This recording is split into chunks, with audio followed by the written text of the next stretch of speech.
Alright, so let's start the class. Share screen. Focus the PowerPoint.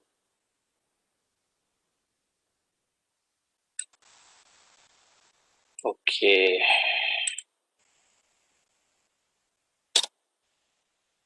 Screen muncul tak, yo?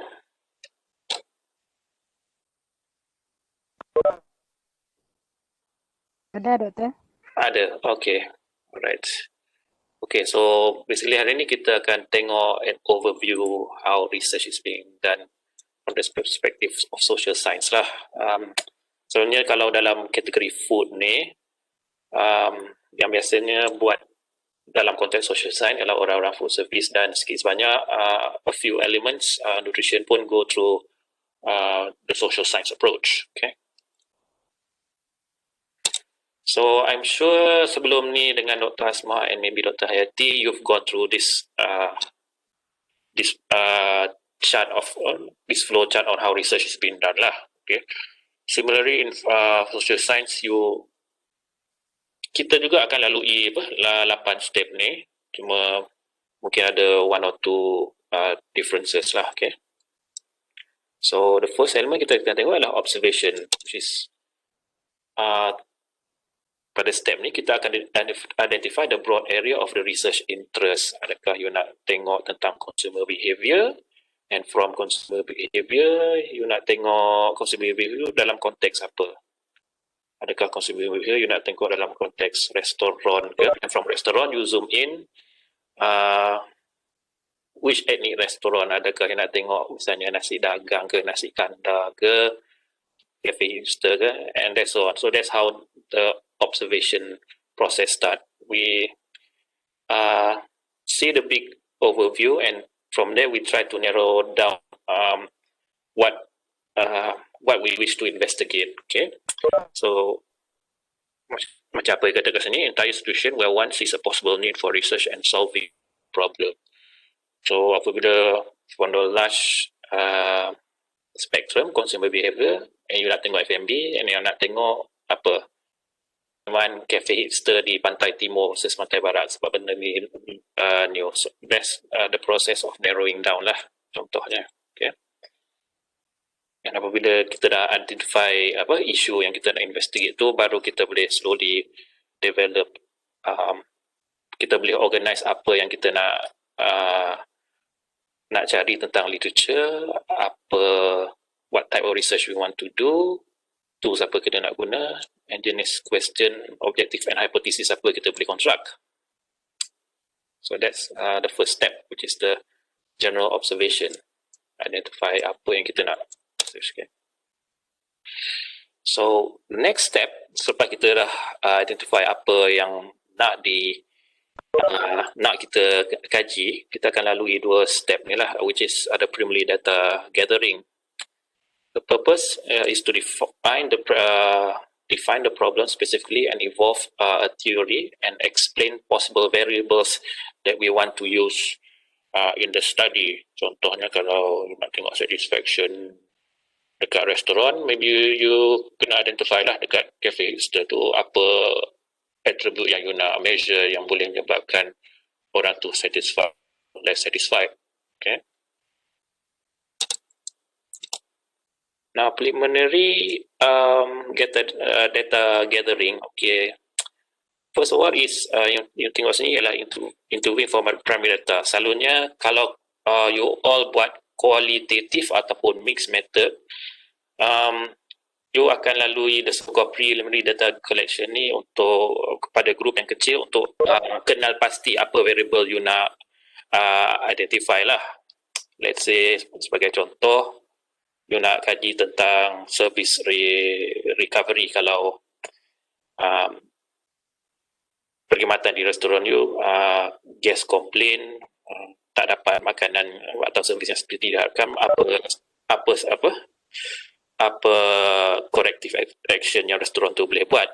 So pada peringkat awal mungkin you boleh buat interview dengan beberapa managers and beberapa customers lah untuk get an insight of how they feel about what they expect when they come into your your restaurant, your eateries, and visibly discuss kalau ni kejadian A berlaku, macam mana perasaan you, adakah you akan marah, you boleh maafkan, and apa you expect sebagai ganti rugi dan sebagainya.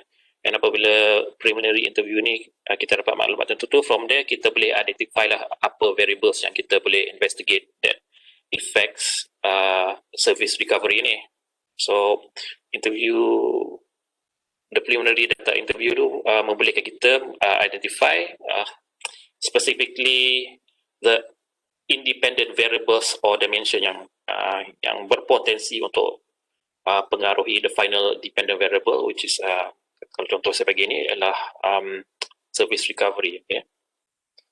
Alright. Dan kalau you buat pure quantitative, you akan terus jump kepada literature survey. Okay. So the literature survey or literature review yang you akan buat ni adalah untuk identify relevant variables untuk you gunakan untuk dalam konteks research juga lah. Kalau you nak tengok post-purchase behavior in terms of eating out at Korean kiosk, maybe you akan tengoklah past studies di Korea ke, di Singapura ke, ataupun dalam konteks Malaysia, tengok macam mana keadaannya yang dibuat di Malaysia Timur, di Malaysia Barat, ataupun Pantai Timur versus Pantai Barat. Okay. Dan roughly you akan tengok kebanyakan orang akan kaji behavior intention tu melalui apa? Melalui portioning ke, melalui price ke dan sebagainya. And from there, it will, lepas kita buat literature review tu, you dah identify apa variable yang potensi yang you nak incorporate into your research. You boleh come up with your own framework to guide your research lah. Okay. Alright. A good literature search will include all the relevant variables that are included in the research. Select mostly the important variables to consider and why they are important and how they should be investigated. Okay? It will help you make a precise and clear problem statement, a testable and replicable of your findings in your current study for you to do the study, and potentially you punya kajian ni dapat direplikatkan oleh orang lain. And of course, last sekali, save time and effort to discover something that has already been thoroughly researched. Okay. So, di mana you nak dapat sumber-sumber ni? Yang paling obvious adalah, kalau tengok yang first kali, information collection, physical resource centers, which is academic center or research institute, whether it's private or public. Okay, interlibrary loans. And nowadays, where you can start to look this, the traditional way is to go to the library, but now the most relevant way is to go to the online database. Let's say, since you're all in UMT, you can go to the UMT database and you boleh tengoklah a wide selection of catalog and database. Okay. Kalau you still perlu the traditional way, you boleh saja go to the library for encyclopedias, dictionaries, magazines, or published books. Okay. Alright, what type of information do you need for your literature survey? Okay. Amongst them, you will need to see how a theoretical perspective, apa underpinning theories yang research sering pakai lah. Kalau nak tengok behavior intention, selalunya apa? Theory of reason action or theory of planned behavior. Okay. Cues about structures of report. What are the facts, the explanation, the types of analysis the past research have done, and what conclusions do these past researchers have come up with. Okay. Okay. Authoritative of source, you need to filter to see how recent or how old your study, your references are. Okay. Selalunya kalau you nak buat research, most likely examiners ataupun you nak buat research papers, dia akan setkan lah try to get at least between 5 to 10 years old kalau you nak compare, you nak ambil empirical papers to support literature review and also to support your discussion in findings. Kalau you nak ambil something old, misalnya from 1970s, 1980s, selalunya beginners akan cuba tembak you lah. The only instance yang you boleh guna something old is if you want to use a theory, misalnya theory of planned behavior atau theory of reason action oleh Asgen. Sebab that theory came out, if I'm not mistaken, from in the early 1990s lah. So biasanya kalau you nak guna something old, selalunya selamat you guna untuk apa, teori sajalah. Kalau you nak cite empirical findings, kalau boleh jangan. Okay.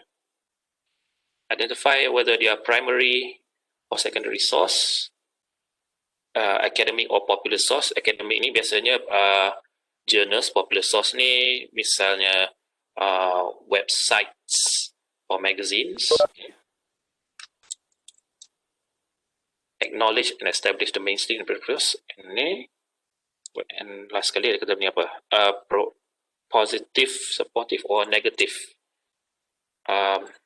In the negative, dari segi critical views. Okay. Alright. So once you've done your literature search, you compare A, B, C, D, E, F, and sebagainya, you will be able to identify. You should be able to identify the problem relating to the study that you want to do. Maybe from the past, the pattern of find.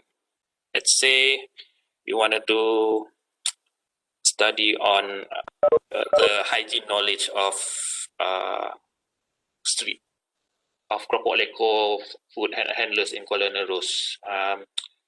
When you past studies who have done KA, you found that those past research who do KAP studies, okay, maybe not in Terengganu, maybe in South Africa or Brazil, found that usually food handlers are less educated and they recorded score a lower knowledge scores, and you find that this to be a serious problem. So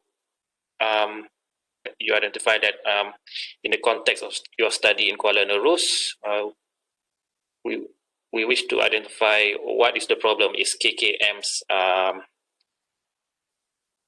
training program effective or not effective, or is the way they're conducting it efficient or not efficient? Do they need to give a more simple approach? Okay, so that's where in the scenario where you identify the problem. Okay.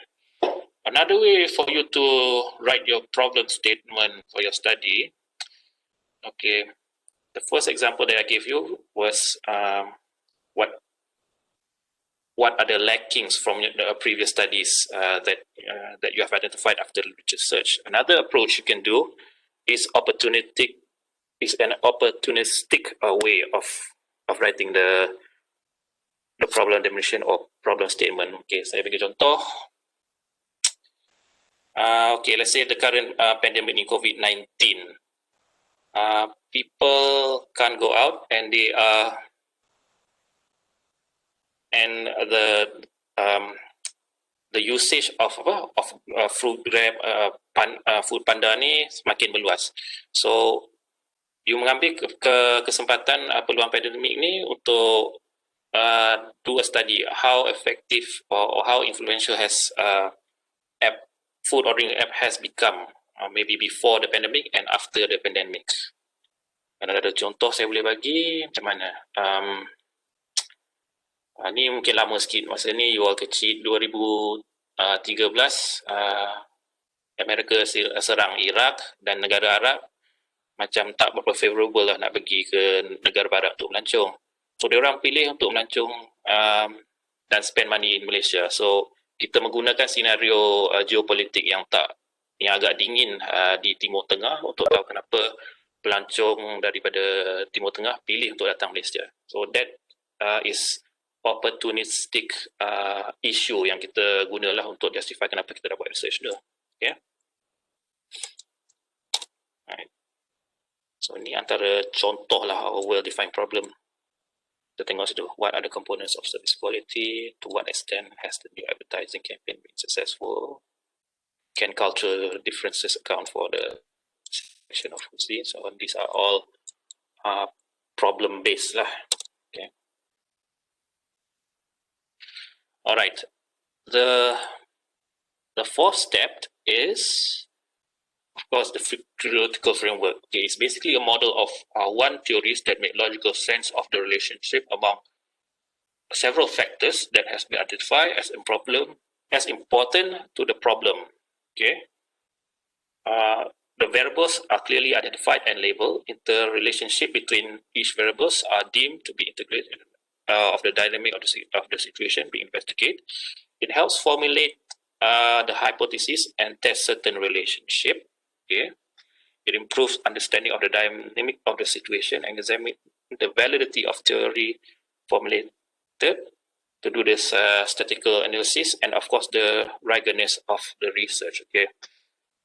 Seperti kata lain, theoretical framework ni ialah satu peta lah yang akan tolong memandu you dalam buat you punya research dari segi identify apa variables yang terlibat untuk you kaji dari segi independent, and apakah dependent variables tu, and di tengah-tengah tu ada tak faktor yang mungkin jadi moderator atau mediator. Okay. But for theoretical framework ni kita akan cover lebih intensif, lebih detail in our next class.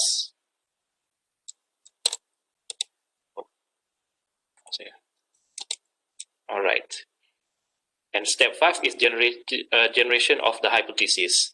Selalunya untuk use senang formulate hypothesis ni ialah through your theoretical framework, meaning you ada list of independent variables, and that independent variables akan mempengaruhi how much amount of dependent variables yang ada. Let's say you nak tengok satisfaction of fast food, and you ada apa as independent variables, katakan food taste, price, convenience, and maybe a fourth one, taste, price, and convenience. Okay, katakan 3 dia, dan you tuliskan tiga ni akan affect satisfaction. So logically based on this simple framework, mesti you akan katalah price akan mempengaruhi satisfaction, convenience akan mempengaruhi satisfaction, and maybe right, and taste of the fast food akan mempengaruhi satisfaction. Okay, it is a logical conjunction relationship between two or more variables, and it can be found in encounters. And selalunya another important way you nak formulate hypothesis ni ialah tengok your literature, the literatures that you've cited. Since researchers A sampai Z telah menemui keadaan ni, so keadaan di mana correlation between price and satisfaction. Therefore, in this study, in the context of Colin and Rose, we have a strong basis to predict that people in Colin and Rose will there will be a significant relation between pricing of fast food and their satisfaction score. Contoh lah. Okay. Okay, these are some of the hypotheses, some ways that how you can write your hypothesis. The first style is if-then situation. Okay. Contoh B, employees who are more healthy will take sick. Noradiha, can you please turn off your mic? Tengah suara pula. Okay, contoh yang begini, kalau if then, employees who are more healthy will take sick leave less frequently. So that is one example. Direct or non-direct, kita boleh tulis macam mana? The greater the stress experienced at the work, the lower the job satisfaction. non-direct, kita boleh tuliskan there is a relationship between gender and consumer satisfaction. Okay. Okay, now an alternate hypothesis, kita tulis there is no significant relationship between gender, consumer behavior. Right. Or the alternate way of writing hypothesis, kita boleh tulis apa? There is a significant relation between gender and consumer satisfaction. Right. Now, okay, those are some examples. You can write your hypothesis.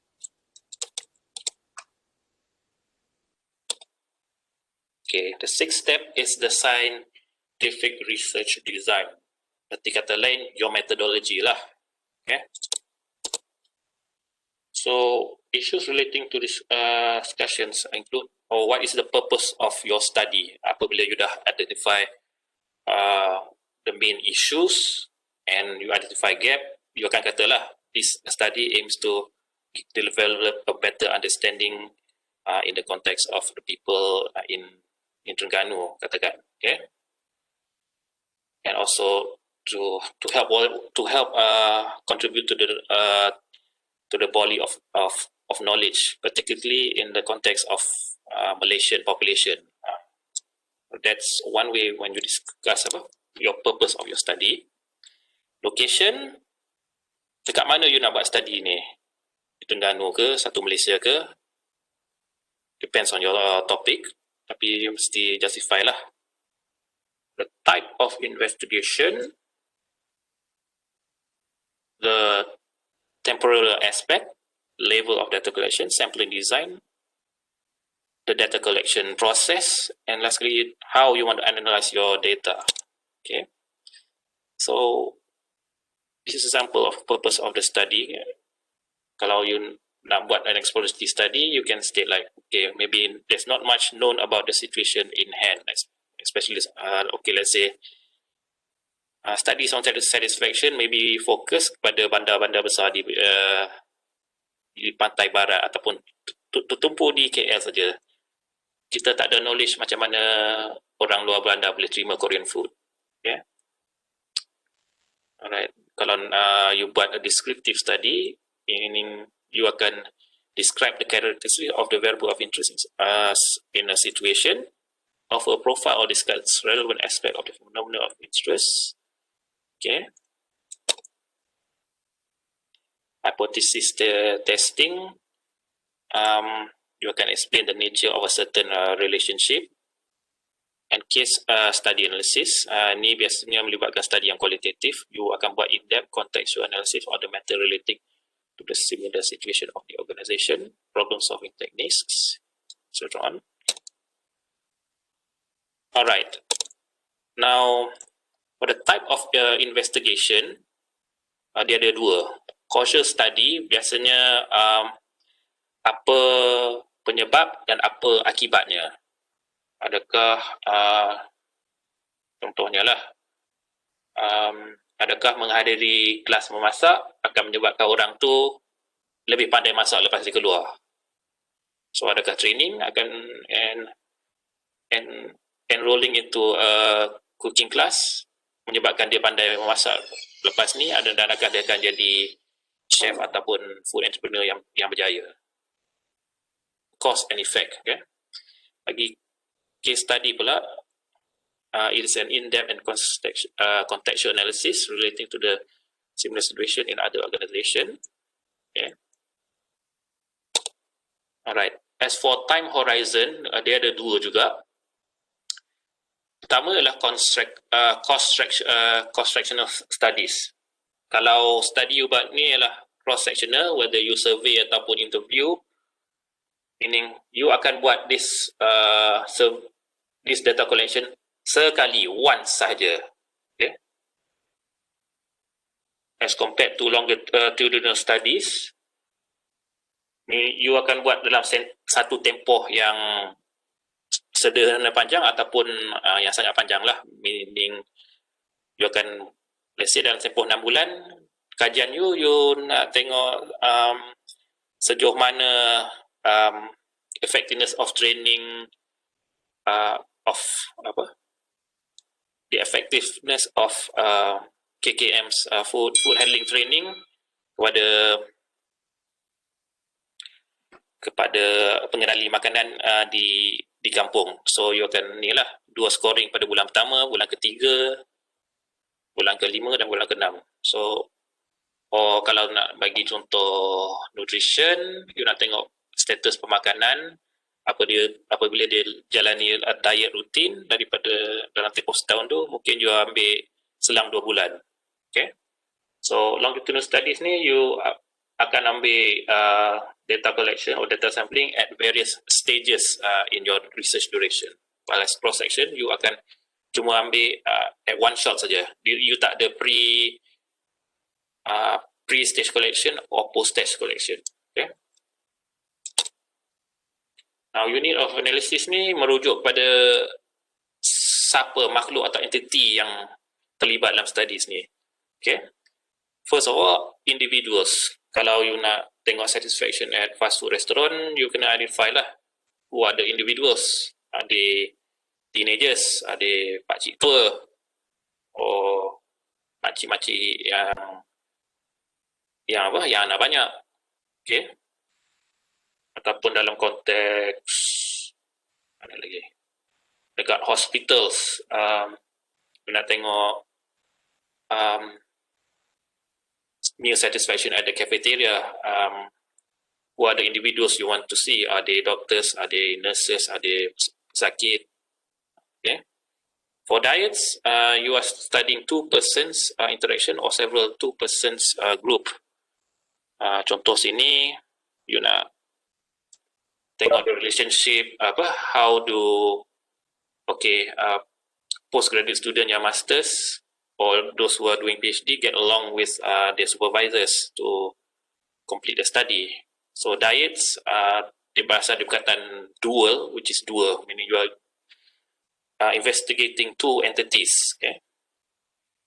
Okay, kalau groups pula, you study differences between different groups, i.e.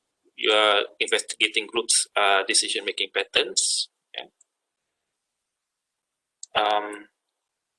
Ataupun you nak tengok a group of consumers who consume brand A of a certain multivitamin versus group B who consumes a different brand of vitamin V, okay, of vitamin supplements. Okay. Alright.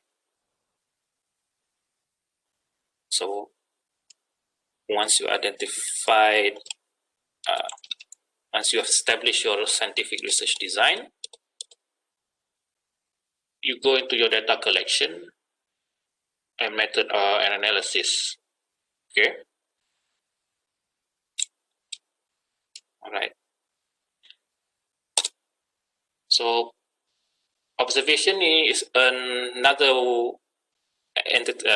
way of a qualitative study, meaning there can be structured or unstructured way. You tengok keadaan, observe a scenario, katakan you nak pergi ke kopitiam and you tengoklah what is the pattern of people consume of ordering, what do people order at kopitiams.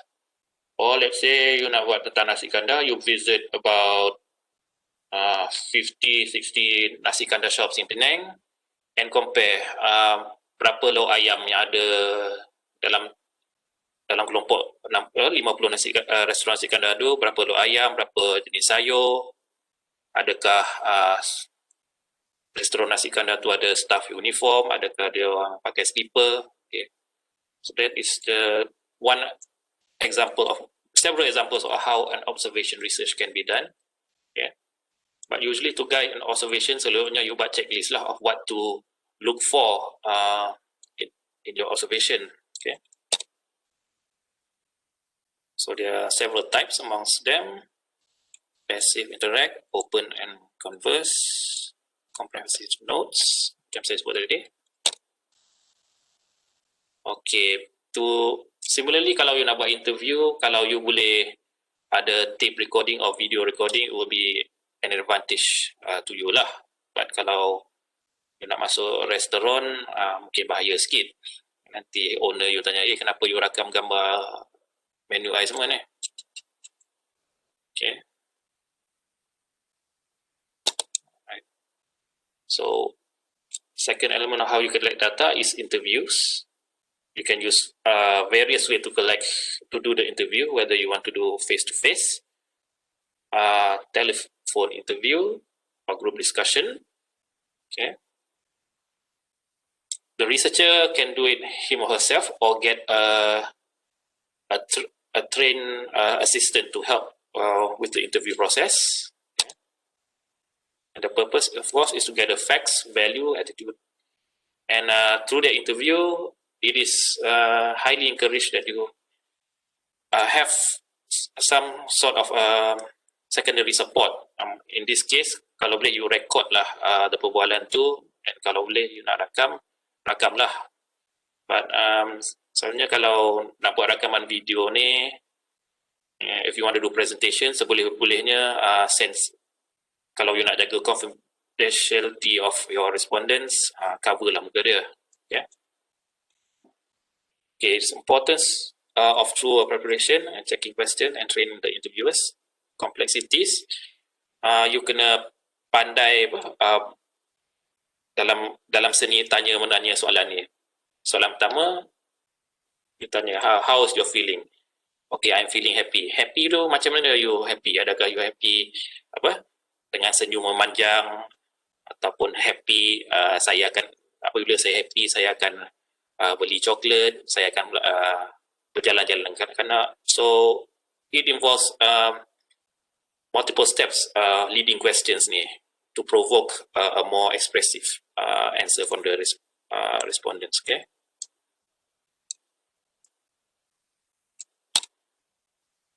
Okay.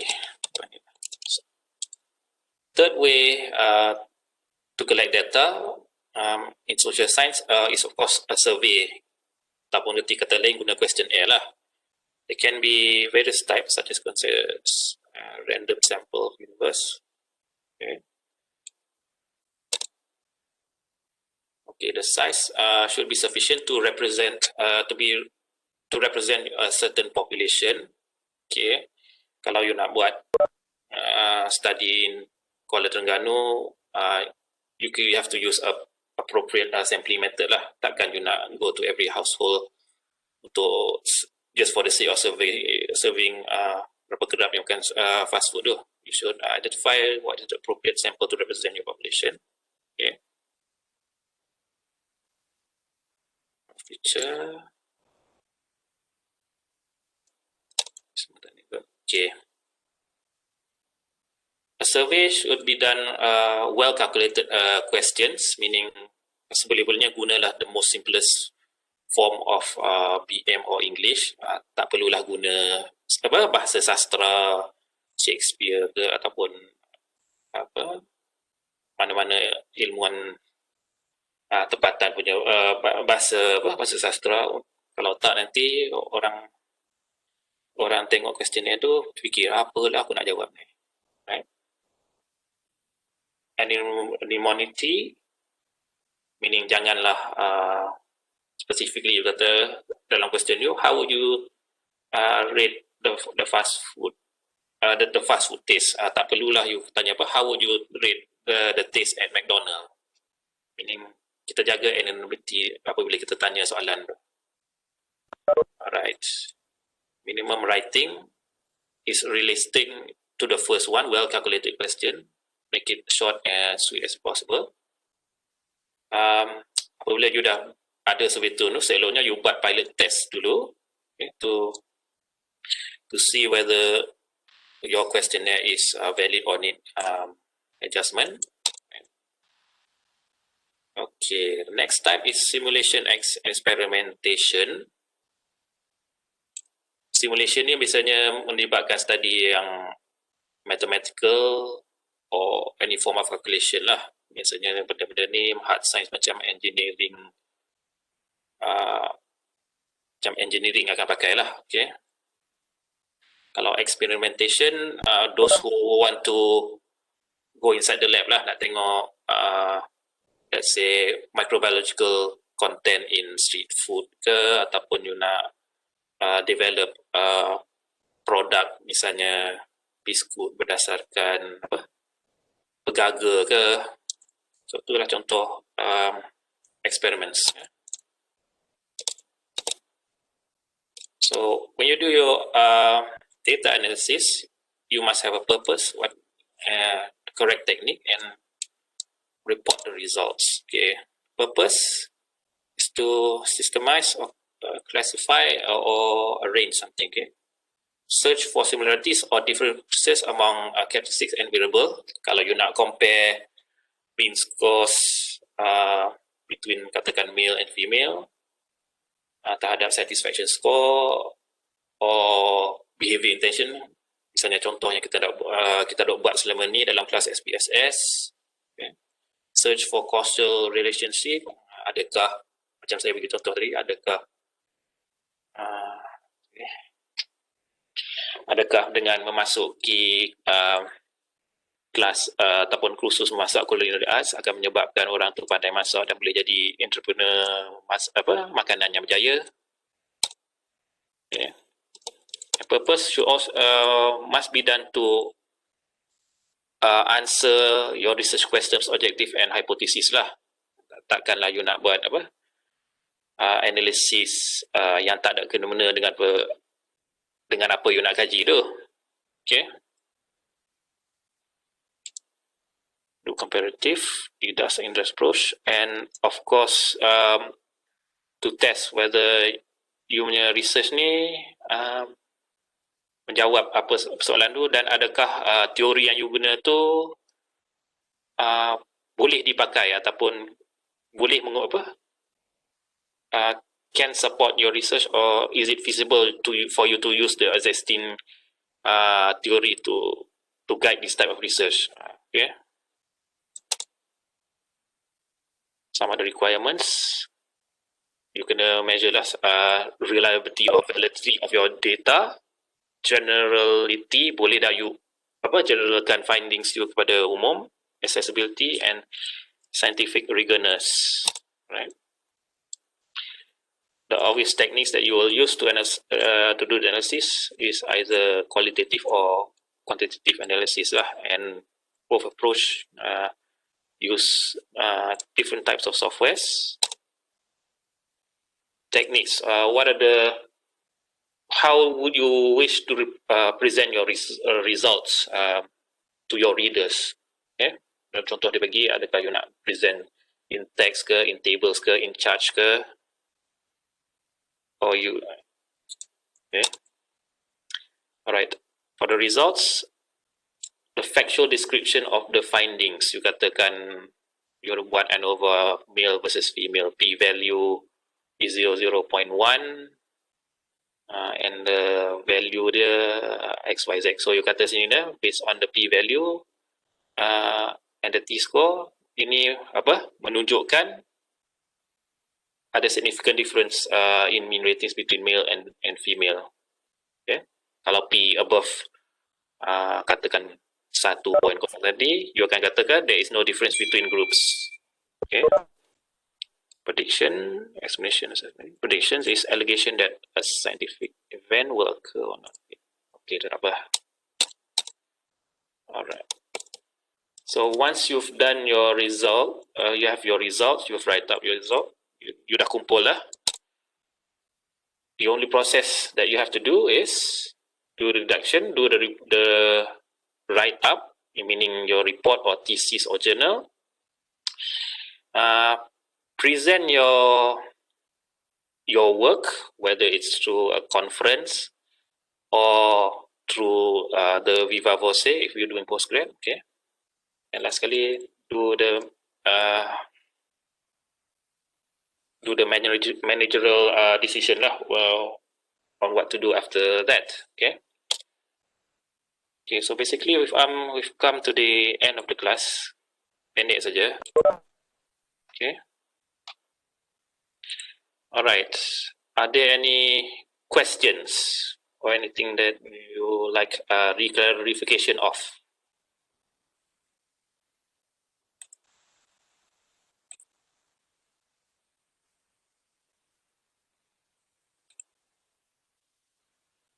type ataupun cakap?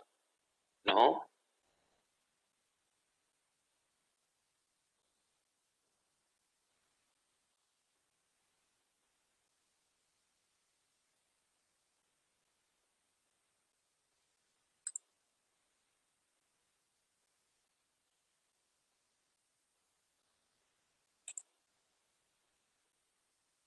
No. No question so far.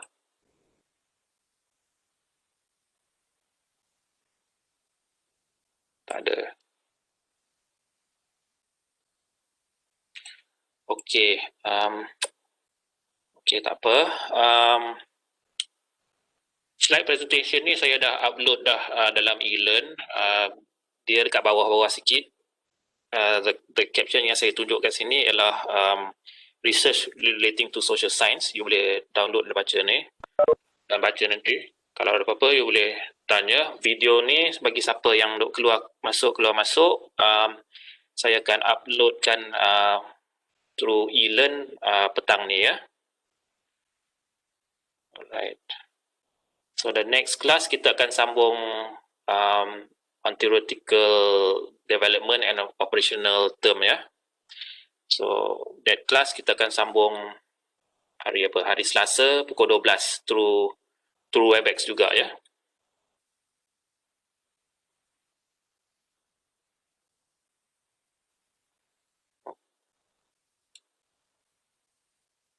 Okay, kalau tak ada apa, kita end with the class with surah atau al-as and tasbih kafalah. Right. Wal-asina insana fi khusila lazina amanu. Alright, thank you very much. Assalamualaikum warahmatullahi. See you all on Tuesday ya, pukul 12.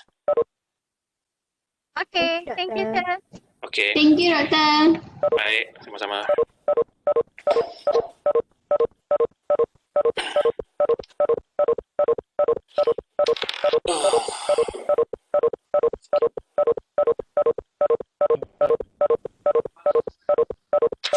Right, thank you all.